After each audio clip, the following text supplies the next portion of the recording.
Essa semana eu fiz uma enquete no meu Instagram e mais de 70% das pessoas que responderam me disseram que não saberiam responder qual é o tópico de história mais cobrado no exame de qualificação da UERJ. E se a pergunta fosse para você, tu sabe responder? Fala galera, tranquilo? Para quem não me conhece, meu nome é Felipe Cox, eu sou professor de História e sempre bato muito em uma tecla. Quando você está estudando para o vestibular, você tem que ter clareza do que é mais importante você saber. Você precisa ter um direcionamento do que é mais importante você estudar. Você tem 1000 disciplinas esse ano, dentro de cada disciplina você tem 1000 assuntos e saber tudo de todas as coisas é sempre uma missão muito difícil. Então é sempre importante você ter algum tipo de clareza do que você realmente não pode deixar de saber. E aí, diante da resposta da pesquisa que eu fiz lá no meu Instagram, como a maioria da galera que vai fazer a prova da UERJ não sabe qual é o assunto mais cobrado em história, eu resolvi compartilhar com vocês essa resposta nesse vídeo aqui. O assunto de história mais cobrado na prova da UERJ é a tal da Guerra Fria. Nos últimos 10 anos foram 20 questões de Guerra Fria. Desde 2014, em todos os anos, teve alguma questão falando sobre Guerra Fria, pelo menos em um dos exames de qualificação. E isso faz com que esse seja um assunto que vale muito a pena você dedicar a tua atenção. E aí, nesse momento, você aí na tua casa já fica um pouquinho mais animado, porque tu já fica pensando, pô, maravilha, já sei o que eu preciso focar para a prova da UERJ. Mas ao mesmo tempo que vem essa animação, vem também uma espécie de tristeza, porque você logo pensa, caraca, uma Guerra Fria grande pra caraca, será que eu não consigo focar em alguma coisa em especial dentro da Guerra Fria? Porque para lembrar de tudo vai ser difícil. Então, além de compartilhar contigo qual é o assunto que mais cai em história na UERJ, a Guerra Fria, eu também vou compartilhar contigo como essa tal da Guerra Fria costuma cair na UERJ. Vambora? Bom, para pensar com vocês nesse como a UERJ cobra a Guerra Fria, eu quero partir de duas ideias. Uma ideia, uma marca fundamental da Guerra Fria, uma característica que você tem que ter na tua cabeça sobre a Guerra Fria. Uma segunda ideia, o como essa característica foi deixando de existir. Como esta marca da Guerra Fria foi dando espaço a uma nova configuração global. Então, primeiro, qual é essa marca da Guerra Fria que eu tô falando que tem que estar na tua cabeça? Qual é a palavra que eu quero que você tenha na tua mente quando você pensar em Guerra Fria, especificamente para o exame de qualificação da UERJ? Eu quero que na tua cabeça venha a palavra bipolaridade. Eu quero que na tua cabeça venha logo esta ideia de que a Guerra Fria ela é marcada por uma bipolaridade entre capitalismo e socialismo. E aí, para pensar no que essa bipolaridade desdobra, para a gente aprofundar um pouquinho mais essa conversa, é interessante você pensar em rivalidades do teu cotidiano, rivalidades que você vê na tua vida, rivalidade entre dois alunos da mesma sala, rivalidade entre dois irmãos, sei lá, eu poderia dar vários exemplos de rivalidades aqui. Se a gente for, por exemplo, pensar no caso de irmãos, irmãos que têm uma rivalidade grande, irmãos que tentam um mostrar que é melhor que o outro, são irmãos que tentam em todas as esferas da vida dar essa demonstração de que eu sou o irmão melhor da parada. Por exemplo, eu ao longo da minha vida, quando eu vi esses casos de irmãos rivais, era tipo assim, eu tenho que ser o melhor no estudo, eu tenho que ser o melhor no futebol, eu tenho que ser o melhor na natação, eu tenho que ser o melhor na música, eu tenho que ser o melhor em basicamente tudo. Então existia uma espécie de rivalidade e essa rivalidade ela era vista em basicamente todos os campos da vida. Não valia só ser o melhor no futebol, não valia só ser o melhor na natação. Não. Era importante ser o melhor em cada coisa. Vamos jogar bolinha de gude, eu quero ser o melhor. Vamos rodar peão, eu quero ser o melhor. Vamos jogar peteca, eu quero ser o melhor. Na Guerra Fria, o caminho foi mais ou menos por aí. Essa ideia de mostrar uma superioridade esteve muito presente. A diferença é que Estados Unidos e União Soviética não eram exatamente irmãos. Pelo contrário, Estados Unidos e União Soviética, naquele momento, representavam propostas de organização de mundo completamente diferentes. Eram lógicas totalmente distintas e cada um desses lados representava uma dessas lógicas. E aí, essa bipolaridade ela vai se materializando em tentativas de se mostrar superior.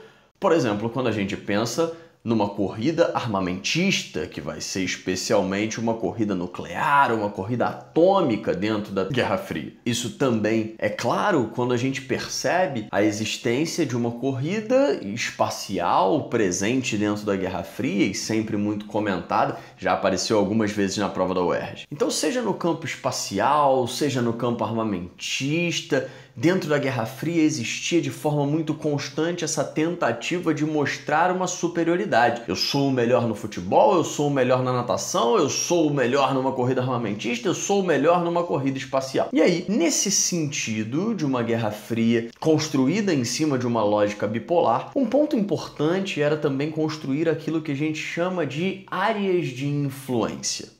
A Guerra Fria ela envolveu um desejo, uma busca por ampliar essas áreas e influências dentro do globo. E aí, cada uma dessas superpotências buscava, de certa forma, dar sustentação aos países que se colocassem dentro da sua órbita de influência. Um caso que a UERJ sempre gosta de lembrar, por exemplo, é da criação dos Estados Unidos no pós-Segunda Guerra Mundial, do tal do Plano Marshall. O Plano Marshall, criado ali na década de 40, ele é um plano que tenta alcançar um objetivo em especial. E que objetivo é esse? O objetivo é garantir que os países da Europa tenham um elo, uma conexão muito forte com os Estados Unidos. E como é que eu alcanço isso? Basicamente, através de investimentos que visassem uma recuperação econômica europeia. A Europa, quebrada após Segunda Guerra Mundial, recebe investimentos norte-americanos que visavam essa recuperação, entendendo que em um cenário de prosperidade econômica seria mais difícil das ideias socialistas ganharem campo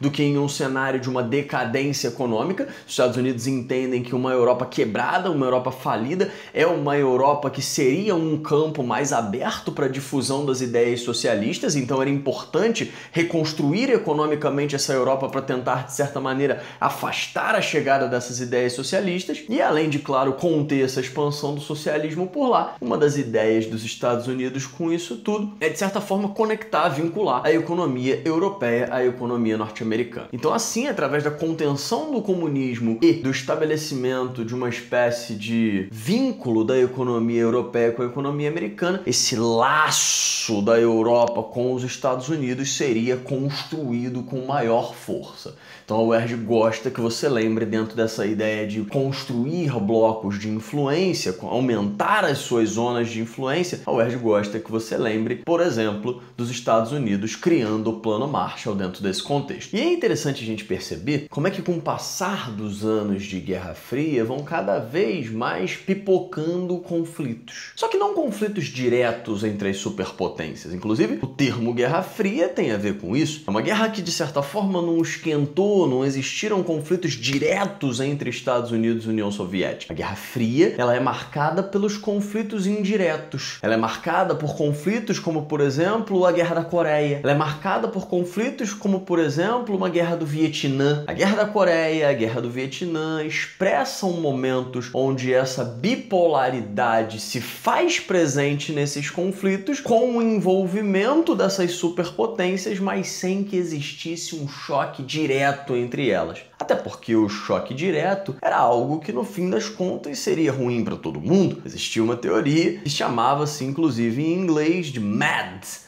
MAD de loucura. Como assim loucura? MAD significa Mutually Assured Destruction, destruição mútua assegurada. Ou seja, a gente entrar em uma guerra direta é uma loucura. E por que é uma loucura? Porque com certeza a gente vai se destruir. Faz sentido dois irmãos brigarem se no fim das contas os dois vão se destruir? Não, não faz sentido. Não faz sentido eles brigarem se no fim das contas os dois vão perder. Então é uma loucura eles brigarem. É uma loucura Estados Unidos e União Soviética entrarem em uma guerra direta, porque os dois sairiam perdendo, já que a destruição mútua ela era assegurada. Tamanha força força dos arsenais que essas potências tinham, a destruição mútua ela era assegurada. Então os conflitos na Guerra Fria eles são basicamente indiretos, eles são nessas áreas como a Coreia, como o Vietnã, mas diretos entre as superpotências, não. E aí eu citei Guerra do Vietnã e esse é um outro ponto que vale a pena você ficar de olho para a prova da UERJ. A UERJ gosta de falar dos movimentos que se conectaram com, por exemplo, a oposição à Guerra do Vietnã. Então a UERJ gosta de pensar em Woodstock, a UERJ gosta de pensar em movimento hippie, conectando isso tudo com aquele ambiente de contracultura que se desenrolava na década de 60 no mundo, 1968, um ano muito impactante no mundo inteiro. Então até aqui a gente conseguiu construir mais ou menos um roteiro em cima de uma primeira ideia que eu quis compartilhar com vocês. Uma ideia de que você ter em mente a palavra, o termo bipolaridade já te ajuda a pensar uma série de coisas sobre Guerra Fria, pensando nessas rivalidades que se desdobram numa corrida espacial, numa corrida nuclear, que se desdobram numa tentativa cada vez maior de construir áreas de influência mais amplas e que, a longo prazo, essa bipolaridade começa a gerar alguns atritos, que dentro da Guerra Fria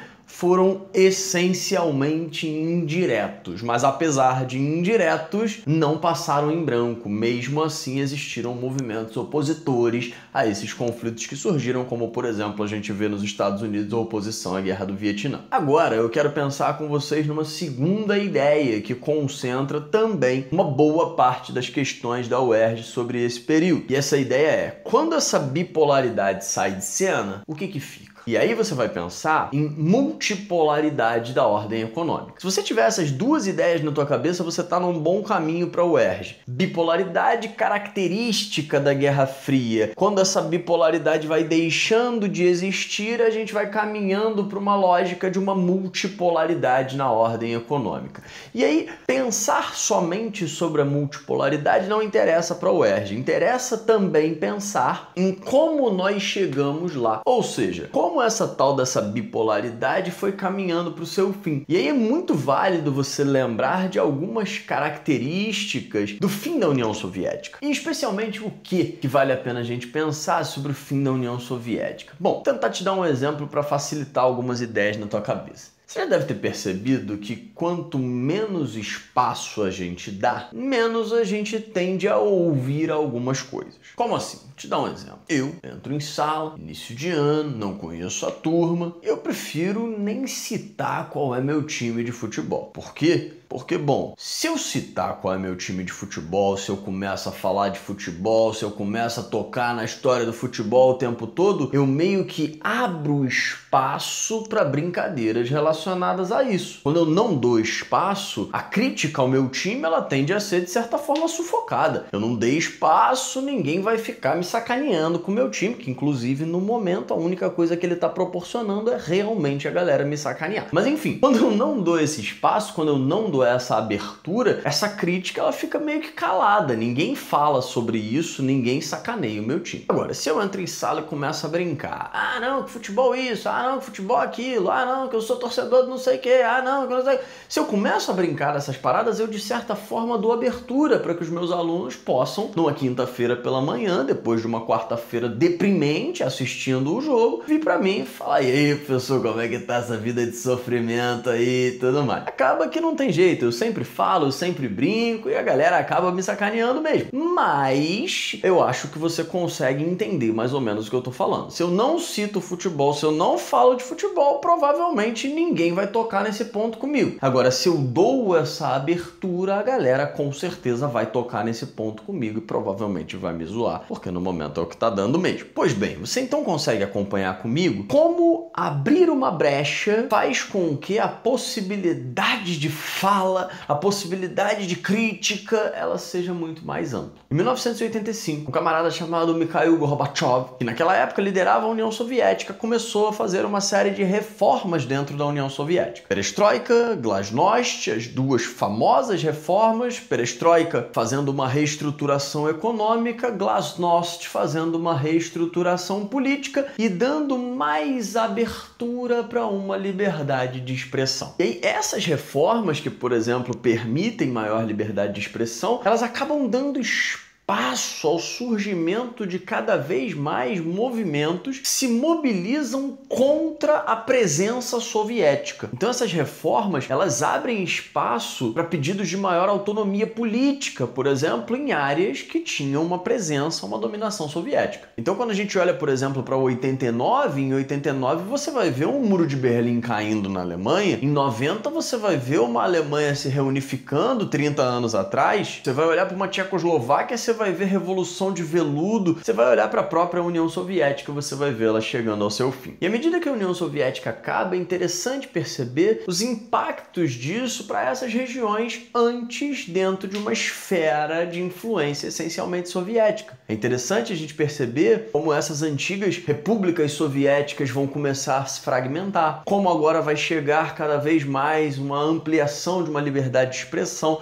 até mesmo uma ampliação de uma liberdade religiosa dentro dessas localidades. Então a UERJ gosta de pensar numa bipolaridade, gosta de pensar no que substituiu essa bipolaridade, mas ela gosta também de fazer esse meio de campo. Durante anos de bipolaridade, o que a gente tem de características fundamentais? Para chegar nessa multipolaridade, o que foi acontecendo? E assim, a gente parte basicamente de duas palavrinhas, bipolaridade, multipolaridade, e faz um desenho no meio de campo entre essas duas palavras para você conseguir entender como a UERJ geralmente fala de Guerra Fria. O que dentro da Guerra Fria que geralmente mais aparece no exame de qualificação da UERJ. E é importante você saber isso porque, como você deve estar sabendo, o edital da UERJ mudou esse ano. O conteúdo programático da UERJ foi alterado por conta da pandemia. Se você não acompanhou essas mudanças, dá uma olhada no meu Instagram que eu fiz uma análise do edital lá mostrando certinho tudo que saiu. E aí, nesse cenário de uma prova que vai passar por transformações, é legal a gente perceber como